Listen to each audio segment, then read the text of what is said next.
Hi friends, welcome to my channel. ಎಲ್ಲರೂ ಹೇಗಿದ್ದೀರಾ? ನೀವೆಲ್ಲರೂ ಚೆನ್ನಾಗಿದ್ದೀರಾ ಅಂತ ಹೇಳಿ ನಾನು ಭಾವಿಸ್ತೇನೆ. ನಾನು ವಿಡಿಯೋದಲ್ಲಿ ಚಿನ್ನಿಕಾಯಿ ಕಟ್ ಮಾಡೋದನ್ನು ತೋರಿಸಿಕೊಡ್ತಾ ಇದ್ದೀನಿ. ಕೊನೆವರೆಗೂ ಸ್ಕಿಪ್ ಮಾಡದೆ ಈ ವಿಡಿಯೋ ನೋಡಿ. ಇಷ್ಟ ಆದರೆ ಲೈಕ್ ಮಾಡಿ, ಸಬ್ಸ್ಕ್ರೈಬ್ ಮಾಡಿ.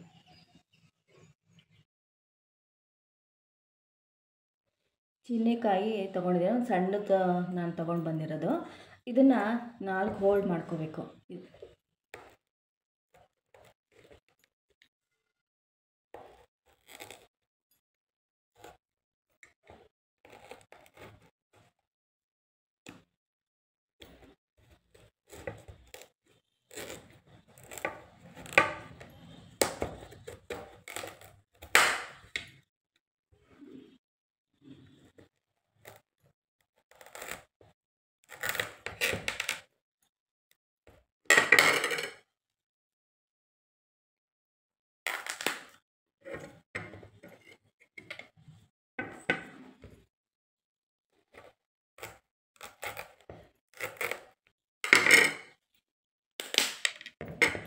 ಈ 4 ಹೋಲ್ಡ್ ಮಾಡಿಕೊಂಡು ಒಳಗಿಂದ ಈ ಬೀಜಗಳನ್ನೆಲ್ಲ ಚೆನ್ನಾಗಿ ತಗೊಂಡು ಮೇಲ್ಗಡೆ ಸಿಪ್ಪೆ ಎಲ್ಲ ತೆಗೆದಿಟ್ಕೋಬೇಕು.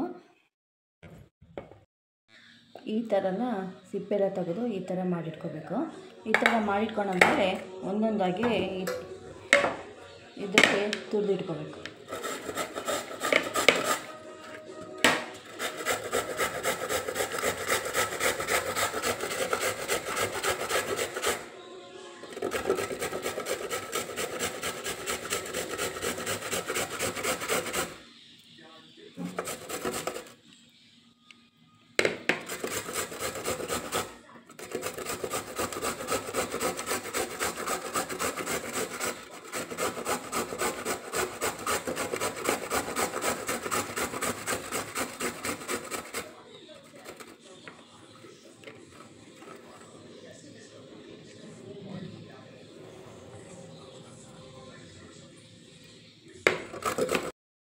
ಚಿನ್ನಿಕಾಯಿ ಕಡುಬಿಗೆ ಏನೇನು ಸಾಮಗ್ರಿಗಳು ಬೇಕು ಅಂತ ಹೇಳಿದ್ರೆ, ಮೊದಲಾಗಿ ಬಾಳೆ ಎಲೆ ಚೆನ್ನಾಗಿ ತೊಳೆದು ಬಾಡಿಸಿಟ್ಕೋಬೇಕು.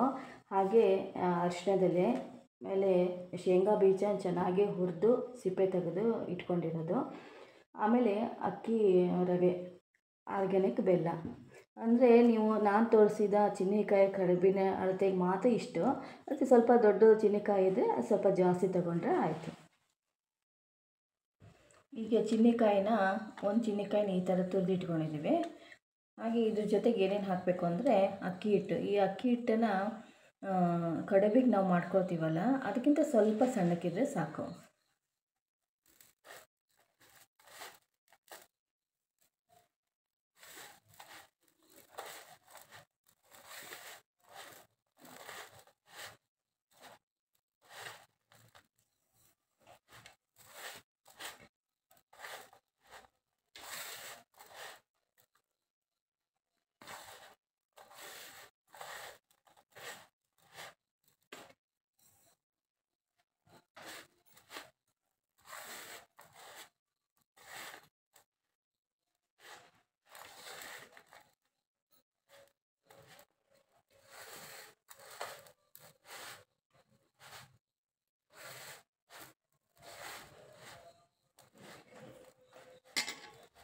ಎರಡು ಕಪ್ಪು ಅಕ್ಕಿ ಹಿಟ್ಟು ತಗೋಬೇಕು.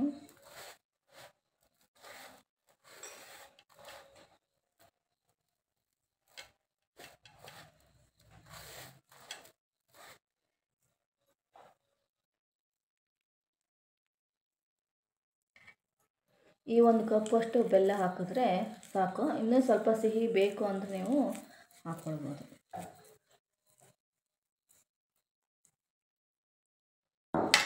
ಜೊತೆಗೆ ಶೇಂಗಾ ಬೀಜ. ಇದು ಶೇಂಗಾ ಬೀಜನ ಚೆನ್ನಾಗಿ ಹುರಿದು ಸಿಪ್ಪೆ ತೆಗೆದಿಟ್ಕೊಂಡಿರೋದು.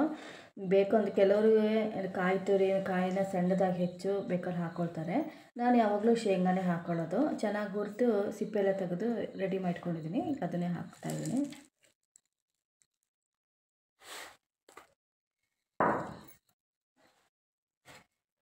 ಇಷ್ಟು ಹಾಕಿ ಚೆನ್ನಾಗಿ ಕಲಿಸ್ಕೊಳ್ಬೇಕು.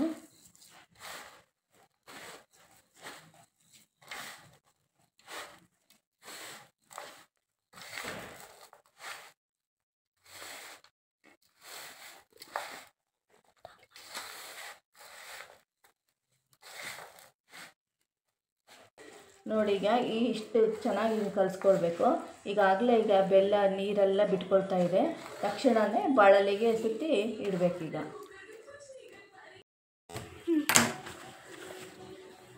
ಬಾಳೆಲೆನ ಈ ಥರ ಬಾಡಿಸ್ಕೋಬೇಕು. ಬಾಡಿಸ್ಕೊಂಡ್ರೆ ಮಾತ್ರ ಚೆನ್ನಾಗಿ ಮಡ್ಚೋಕ್ಕೆ ಸಾಧ್ಯ.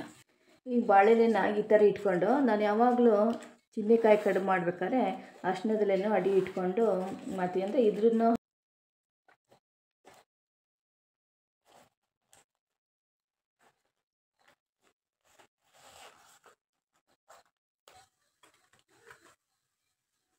ಇದೇನು ಈ ಥರ ಬಾಳೆ ನಾರಲ್ಲಿ ಕಟ್ಕೊಳ್ಳೋದು ಅವೆಲ್ಲ ಏನೂ ಬೇಡ.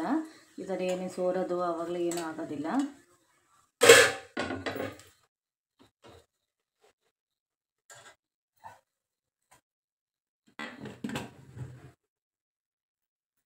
ಚಿನ್ನಿಕಾಯಿ ಕಡುಬು ರೆಡಿಯಾಗಿದೆ.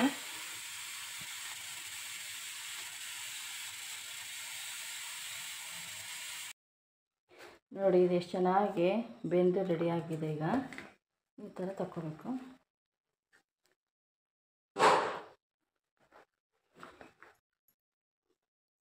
ಅರ್ಶಿಣದಲ್ಲೇ ನೋಡಿ ಎಷ್ಟು ಚೆನ್ನಾಗಾಗಿದೆ ನೋಡಿ.